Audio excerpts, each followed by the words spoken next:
Fala aí pessoal, tudo bem? Aqui é o professor Alexandre do Matemática à Distância e esse aqui é o primeiro vídeo de uma série de 8 aulas que eu vou fazer sobre análise combinatória, que é um assunto chatinho, os alunos do ensino médio acham complicados, inclusive professores têm problemas para ensinar esse assunto, então essa série vai ser para vocês. Então se esse assunto te interessa, você já sabe, se inscreve aqui no nosso canal e assiste a série toda, que lá no final você vai ter uma base muito boa de análise combinatória. As 4 aulas teóricas dessa série serão o princípio fundamental da contagem, que é o tema da aula de hoje, permutação, arranjos e combinações. E em seguida também vou fazer 4 aulas de exercícios desses 4 assuntos. Então, ao final dessa série de 8 aulas, você vai ter uma base teórica e prática muito boa para conseguir resolver qualquer tipo de exercício de análise combinatória. Essa aula e também as outras aulas dessa série vão mostrar para você que você não precisa decorar e nem precisa memorizar nada em análise combinatória, você precisa entender o porquê das coisas. Então as aulas serão bem didáticas e eu vou te mostrar o porquê das coisas.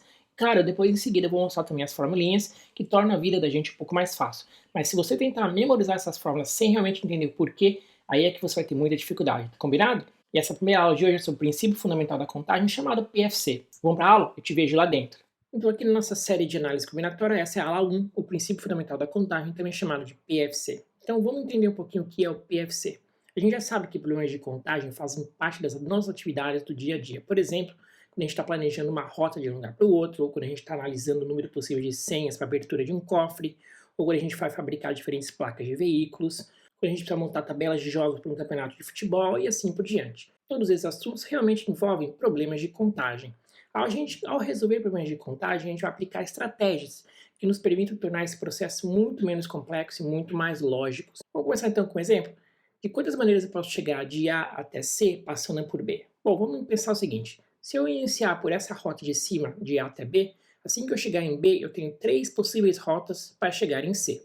Se eu for por baixo, de A até B, assim que eu chegar em B, eu tenho novamente 3 possíveis rotas para chegar até C. Então eu tenho 2 rotas de A para B e 3 rotas de B para C, o que significa que eu vou ter um total de 6 diferentes caminhos para ir de A até C. 2 caminhos de A até B, vezes 3 caminhos de B até C. Total de 6 possíveis rotas. Vamos pensar num outro exemplo? Se eu lançar 2 moedas, quantos são os resultados possíveis? Vamos pensar, bom, se eu lançar uma moeda, ou eu vou obter cara, ou eu vou obter coroa. Depois que eu obtive cara na primeira moeda, por exemplo, assim que eu lançar a segunda, ou eu vou obter cara ou coroa. E se eu obter coroa na primeira moeda? Novamente, cara ou coroa na segunda moeda. Então, dessa forma, eu tenho na primeira etapa, ou seja, na primeira moeda, 2 possibilidades. Na segunda etapa, ou na segunda moeda, também 2 possibilidades, um total de 4 possibilidades. 2 possibilidades da primeira moeda, vezes 2 possibilidades da segunda moeda, um total de 4. Então, você já entendeu por esses 2 exemplos que o princípio fundamental da contagem tem a ver com multiplicação das possibilidades em cada etapa do nosso evento. Portanto, essa é a definição do princípio fundamental da contagem, também chamado princípio multiplicativo. Se um evento ocorre em 2 etapas, A e B, se elas forem independentes, e se A ocorre de N maneiras diferentes e B ocorre de P maneiras diferentes, então o número total de possibilidades do evento vai ser N vezes P, como a gente viu lá nos 2 exemplos. E esse princípio, inclusive, pode ser estendido para 3, 4 ou mais etapas. Vamos fazer mais um exercício? Imagine que você vai visitar um restaurante, você tem esse cardápio para escolher as suas refeições. De entrada, você pode escolher entre sopa e uma salada. De prato principal, você pode escolher entre a carne, entre pasta ou um risoto. De sobremesa, sorvete, um bolo, uma torta ou frutas. Quantas combinações diferentes são possíveis para uma refeição? Pessoal, exatamente o mesmo princípio que a gente já viu nos outros 2 exemplos. De quantas etapas é formada uma refeição nesse cardápio? 3 etapas, a entrada, o prato principal e a sobremesa. Então eu vou multiplicar o número de possibilidades de cada etapa. Para a entrada eu tenho 2 possibilidades, para o prato principal eu tenho 3 possibilidades e para a sobremesa eu tenho 4 possibilidades. Total, 2 vezes 3 vezes 4, 24 possíveis combinações. O princípio fundamental da contagem é simples assim, mas ele é muito importante, porque ele vai ser a base de toda a análise combinatória daqui para frente. Então, um outro tópico muito importante para a gente entender a base da análise combinatória é uma noção de fatorial. Vamos entender o que é fatorial, que a gente vai usar fatorial para resolver quase todos os exercícios de análise combinatória. Quando a gente conta o número de possibilidades, em que, por exemplo, objetos podem ser escolhidos ou enfileirados, quase sempre a gente precisa calcular produto de números consecutivos. O que significa isso? A gente precisa multiplicar números consecutivos. Por exemplo, 6 vezes 5 vezes 4 vezes 3 vezes 2 vezes 1. Então, 12 vezes 11, 10, 9, etc. Produtos de números consecutivos. Por conveniência, então a gente vai usar essa notação chamada fatorial. Definição de fatorial é bem fácil, pessoal. O fatorial de um número natural n, ele é representado por n e esse ponto de exclamação. E ele é definido assim, ó. É o n vezes o n menos 1, vezes o n menos 2, vezes o n menos 3, até a gente chegar no 1. E você deve estar se perguntando, se a definição de fatorial diz que o número natural n tem que ser maior ou igual a 1, o que vai acontecer se o n for igual a zero? Se o n for igual a zero, a gente também define que zero fatorial vai ser igual a 1 no nosso caso, e você vai entender direitinho o porquê disso nas próximas aulas de análise combinatória. Então, por enquanto, só guarda essa informação. Zero fatorial, para nós, por convenção nesse momento, vai ser igual a 1. Então, por exemplo, o que é 5 fatorial? 5 vezes 4 vezes 3 vezes 2 vezes 1, que é um total de 120. É fácil assim. E agora eu vou te mostrar uma estratégia que a gente vai usar bastante para resolver exercícios de análise combinatória, para escrever esse número de uma outra maneira. Por exemplo, imagine que ao invés de escrever 5 vezes 4 vezes 3 vezes 2 vezes 1, eu agrupe o 4 vezes 3 vezes 2 vezes 1 e chame isso de 4 fatorial, porque isso é 4 fatorial, né? Então, ao invés de 5 fatorial ser igual a 5, 4, 3, 2, 1, vai ser 5 vezes 4 fatorial. E eu posso fazer isso com qualquer número e posso quebrar essa sequência em qualquer momento. Eu poderia muito bem escrever 5 fatorial dessa forma, ó. 5 vezes 4 vezes 3 fatorial. Por que vezes 3 fatorial?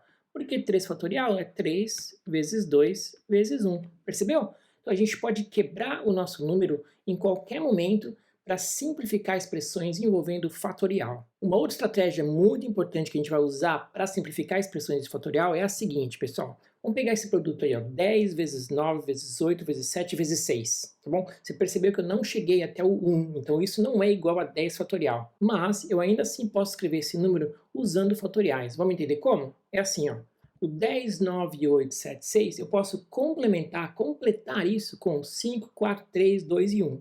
Mas, como o meu produto, que é essa parte que está em branco aí na formulinha, é só 10 até o 6, eu vou ter que multiplicar, mas também dividir por 5, 4, 3, 2, 1, para cancelar essas duas partes em amarelo, né? Tanto no numerador quanto no denominador, a gente tem dois fatoriais. O que é 10 vezes 9 vezes 8 até chegar no 1? É 10 fatorial, né? E o que é 5, 4, 3, 2, 1? É 5 fatorial. Percebeu? Então, olha só. 10, 9, 8, 7, 6 também pode ser escrito assim, ó, 10 fatorial dividido por 5 fatorial, como um quociente, ou seja, uma divisão de 2 fatoriais. Vamos fazer então um exercício para a gente aprender a simplificar? Imagine que eu tenho que resolver essa simplificação aqui, ó, 11 fatorial dividido por 4 fatorial, 7 fatorial. Como é que eu vou simplificar isso daqui? Vamos pensar. 11 fatorial pode ser aberto e desenvolvido até a gente chegar no 1. Ou eu posso desenvolver o 11 até chegar no 4 e parar. Ou eu posso desenvolver o 11 até chegar no 7 e parar. Eu vou fazer isso abrindo o 11 até chegar no 7. Então vai ficar assim, ó. 11 vezes 10 vezes 9 vezes 8 vezes 7 fatorial. Vou parar por aqui, ó. No denominador eu vou escrever, eu vou abrir o 4, 4 vezes 3 vezes 2 vezes 1, mas o 7 fatorial eu não vou abrir, eu vou deixar vezes 7 fatorial. Porque agora eu posso cancelar o 7 fatorial com o 7 fatorial e vou obter uma expressão muito mais simples, né? Agora vai ficar assim, ó, 10, 11, 10, 9, 8, né? 11, 10, 9, 8, dividido por 4, 3, 2 e 1. E agora, se eu quiser resolver e achar o valor numérico dessa expressão, eu consigo cancelar ainda mais, né, pessoal? Porque olha só, por exemplo, 4 vezes 2 cancela com esse 8. O 9 cancela com esse 3, e aqui a gente obteve um outro 3. 11 vezes 10 vezes 3 dividido por 1, que é 330. E a gente conseguiu simplificar usando aquela estratégia, né, de desenvolver o 11 até chegar no 7 e cancelar com o 7 de baixo. Então, em resumo, na aula de hoje a gente aprendeu o princípio fundamental da contagem, que tem essa definição, mas o que você tem que lembrar aqui é que a gente vai simplesmente multiplicar o número de possibilidades em cada etapa. O fatorial de número natural n maior ou igual a 1 é o produto n, n-1, n-2 até chegar no 1. E, por definição, o zero fatorial é igual a 1.